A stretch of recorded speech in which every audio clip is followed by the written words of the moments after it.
Hello friends, welcome to my YouTube channel Rajveer education academy. आज हम बात करेंगे धातु और अधातु के भौतिक गुणों में मुख्य अंतर क्या होते हैं।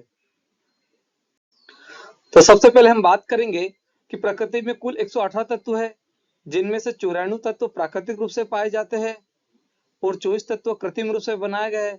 मतलब कि जो 24 तत्व है वो मानव निर्मित तत्व है, जो दूसरों तत्वों को संशोधित कर 24 तत्व बनाए गए हैं। कुल 118 तत्वों में से 91 धातुएं, 20 अधातुएं और 7 उपधातुएं हैं।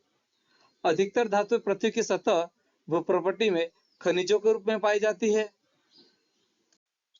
अब हम बात करेंगे धातु और अधातु के भौतिक गुणों की, जिनमें पहला गुण होता है ठोस अवस्था। तो सबसे पहले हम बात करेंगे धातु की। तो अधिकांश धातुएं ठोस अवस्था में पाई जाती है, जैसे कि लोहा, तांबा, जस्ता आदि। ठोस धातुएं अपने आकार और आयतन को बनाए रखती है। अब हम बात करेंगे अधातु की। तो अधातुएं ठोस, द्रव और गैस तीनों अवस्था में पाई जाती है। पहले हम बात करेंगे ठोस अवस्था की। तो ठोस अवस्था में पाया जाता है अधातु कार्बन, और ग्रेफाइट और हीरा कार्बन के ही दो अपरूप है। अब दूसरा है तरल अवस्था। तो ब्रोमीन एक मात्र अधातु है जो सामान्य तापमान पर तरल अवस्था में पाई जाती है। और तीसरी अवस्था होती है गैसीय अवस्था। हाइड्रोजन, नाइट्रोजन, ऑक्सीजन, हीलियम ये गैसीय अधातु होती है। दूसरा गुण होता है चमक।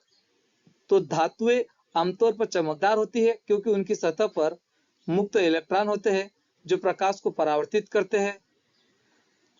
अधातु की बात करते हैं तो अधिकांश अधातुएं चमकदार नहीं होती, लेकिन आयोडीन एक ऐसा अधातु है जो प्राकृतिक रूप से चमकदार होता है। अधातुओं में मुक्त इलेक्ट्रॉनों की कमी के कारण वे धातु की तरह चमकदार नहीं होती है। तीसरा गुण होता है सुचालकता। तो पहले हम धातु की बात करेंगे। तो धातुएं अच्छे सुचालक होती है और विद्युत और उष्मा का अच्छा संचालन करती है। अब हम बात करेंगे अधातु की। तो अधातुएं खराब सुचालक होती है और विद्युत और उष्मा का खराब संचालन करती है। चौथा गुण होता है गलनांक और क्वथनांक। तो धातु की बात करते हैं तो धातुओं के गलनांक और क्वथनांक आमतौर पर उच्च होते हैं। अब हम अधातु की बात करते हैं तो अधातु के गलनांक और क्वथनांक आमतौर पर कम होते हैं, लेकिन हीरा सबसे कठोर अधातु है। पांचवा गुण होता है घनत्व। तो सबसे पहले हम धातु की बात करेंगे। तो धातुएं आमतौर पर उच्च घनत्व वाली होती है, अर्थात वे अपने आकार के अनुपात में भारी होती है। लेकिन लिथियम, पोटेशियम और सोडियम धातु का घनत्व जल के घनत्व से कम होता है। अब हम बात करेंगे अधातु की। तो अधातुएं आमतौर पर कम घनत्व वाली होती है, लेकिन सबसे अधिक घनत्व वाली ठोस अधातु आयोडीन है। और यदि हम बात करें गैस रूप में, तो गैस रूप में सबसे अधिक घनत्व वाली गैस अधातु रेडान है। ठोस रूप में आयोडीन मिलेगी और गैस रूप में रेडान सबसे भारी या अधिक घनत्व वाली अधातु है। छठा गुण होता है कठोरता। तो पहले हम धातु की बात करेंगे। तो अधिकांश धातुएं कठोर होती है, जैसे कि क्रोमियम, टंगस्टन, ओस्मियम और टाइटेनियम आदि। लेकिन कुछ धातुएं जैसे कि सोडियम और पोटेशियम नरम धातुएं होती है और उन्हें चाकू से काटा जा सकता है। अब हम बात करेंगे अधातु की। तो अधिकांश अधातुएं नरम होती है, जैसे कि सल्फर और फास्फोरस आदि। लेकिन हीरा सबसे कठोर अधातु है। सातवां गुणधर्म होता है आघात वर्धनीयता। तो पहले हम धातु की बात कर लेते हैं। तो धातुएं आघात वर्धनीय होती है और इन्हें पीटकर पतली चादरें बनाई जा सकती है। अधातु की बात करते हैं तो अधातुएं आघात वर्धनीय नहीं होती है और इन्हें आसानी से तोड़ा जा सकता है। आठवां गुण होता है तन्यता। तो पहले हम धातु की बात कर लेते हैं। तो धातुएं तन्य होती है और इन्हें खींचकर तार बनाए जा सकते हैं।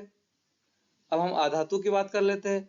तो अधातुएं तन्य नहीं होती है और इन्हें खींचकर तार नहीं बनाए जा सकते हैं। नौवां गुण होता है ध्वनिक गुण। तो धातु की हम बात कर लेते हैं। तो जब किसी धातु को किसी कठोर सतह से टकराया जाता है तो वह एक विशिष्ट प्रकार की ध्वनि उत्पन्न करता है। इसी गुण को ध्वनिकता कहते हैं और धातु में यह गुण पाया जाता है। अब बात कर लेते अधातु की। तो अधातु में यह गुण नहीं पाया जाता है। जब अधातुओं को कठोर सतह से टकराया जाता है तो वे आमतौर पर कोई विशिष्ट ध्वनि उत्पन्न नहीं करते हैं। 10वां और अंतिम पॉइंट है, तो पहले हम धातु की बात कर लेते हैं। तो धात्विक खनिज आमतौर पर अग्नेय और कायांतरित चट्टान संरचनाओं में पाए जाते हैं। और अब हम अधातु की बात करें तो अधात्विक खनिज प्राय युवा वलित पर्वतों और अवसादी चट्टानों में पाए जाते हैं।